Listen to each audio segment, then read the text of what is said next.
Hi friends, ಎಲ್ರಿಗೂ ನಮಸ್ಕಾರ. Friends, ತಮಿಳಲ್ಲಿ ಒಂದು ಗಾದೆ ಇದೆ, ಕಲ್ಲಡಿ ಪಟ್ಟಾಳು ಕನ್ನಡಿ ಪಡ್ಕೊಡಾದು ಅಂತ. ಅಂದರೆ ಅದರ ಅರ್ಥ ಇಷ್ಟೇ, ಮನುಷ್ಯನಿಗೆ ಕಲ್ಲೇಟು ಬೇಕಾದರೂ ಬೀಳ್ಬೋದಂತೆ, ಆದರೆ ಕಣ್ಣೇಟು, ನಮ್ಮ ಕಣ್ಣು ದೃಷ್ಟಿ, ಇನ್ನೊಬ್ಬರ ದೃಷ್ಟಿ ಮಾತ್ರ ಬೀಳಬಾರ್ದು ಅಂತ ಅರ್ಥ.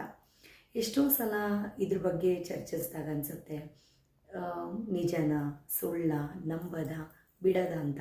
ಆದರೆ ನನ್ನನ್ನು ಕೇಳಿದ್ರೆ ಈ ಮಾತು ಎಷ್ಟೋ ಸಲ ಜೀವನದಲ್ಲಿ ನಿಜ ಅನಿಸುತ್ತೆ.